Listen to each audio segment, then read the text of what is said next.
Hello viewers, எல்லோரும் எப்படி இருக்கீங்க? Welcome back to my channel. இப்போ நான் உங்களுக்கு ஈஸியாக பால் கொழுக்கட்டை எப்படி செய்யறதுன்னு காட்ட போகிறேன். வாங்க வீடியோக்குள்ளே போகலாம். பால் கொழுக்கட்டை செய்யறதுக்கு முதல்ல ஒரு கப்பு ரைஸு ஊற வைக்கணும் ஒரு 2 ஹவர்ஸ்க்கு. எந்த அரிசியாக இருந்தாலும் பரவாயில்ல, பச்சை அரிசியாக இருக்கலாம், இல்லை இட்லி அரிசி, புழுங்கல் அரிசியாக இருக்கலாம், எல்லாமே நல்லா தான் இருக்கும். நான் இன்றைக்கி இட்லி அரிசி ஒரு கப்பு ஊற வைக்கிறேன். 2 ஹவர்ஸ் ஊற வைப்பாடு அரைச்சிட்டு உங்களை பார்க்குறேன். மாவு அரைச்சிட்டு வந்துட்டேன். இப்படி இருக்கணும் மாவு. இதை முறுக்கு உரலில் போட்டுட்டு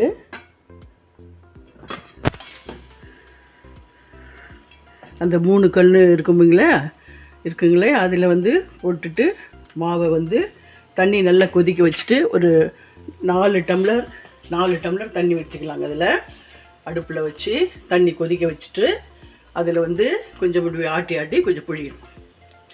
இப்படி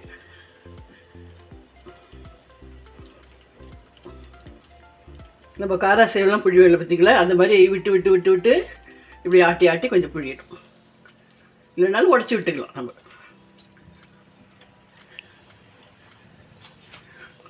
ஓகே, இப்போ அதை கொஞ்சம் அப்படியே கிளறி விடுவோம்.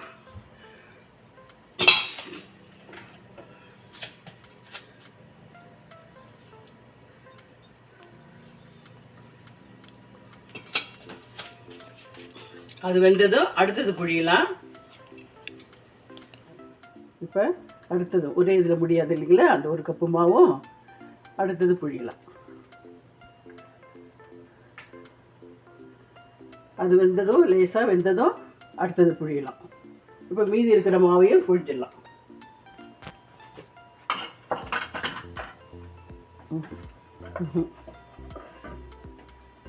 பாருங்கள், இது வெந்ததும் இந்த மாதிரி இருக்கும்.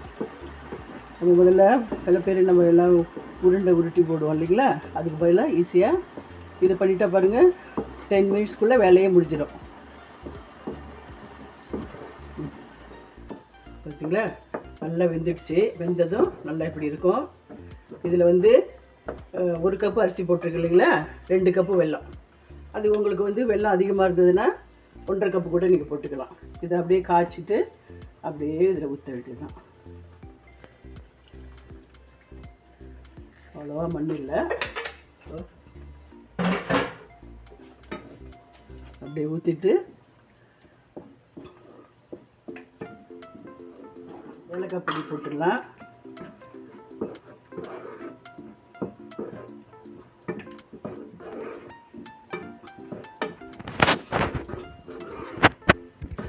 கொஞ்சம் கெட்டியாகட்டும்.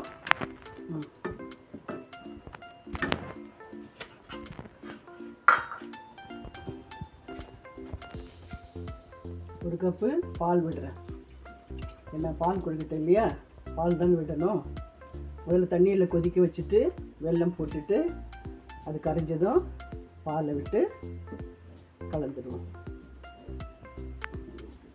கொஞ்சம் நேரம் கொதிக்கட்டும். கொஞ்சம் தளர்வாகவே எடுத்துக்கலாம், ஆறுனதும் கெட்டி ஆகிடும். அவ்வளோதான், முடிஞ்சது. பால் கொழுக்கட்டை முடிஞ்சிடுச்சு. பால் கொழுக்கட்டை ரெடி ஆகிடுச்சு பாருங்கள். செய்து முடித்த உடனே இப்படி இருக்கும். இப்போ கொஞ்சம் டேஸ்ட் பண்ணி பார்க்குறேன்.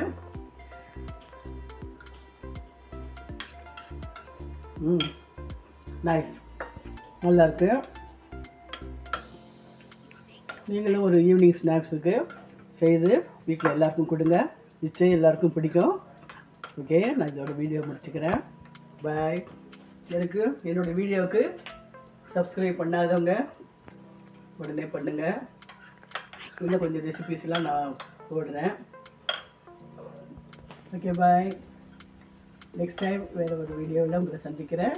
அது வரைக்கும் விடைபெறுகிறேன்.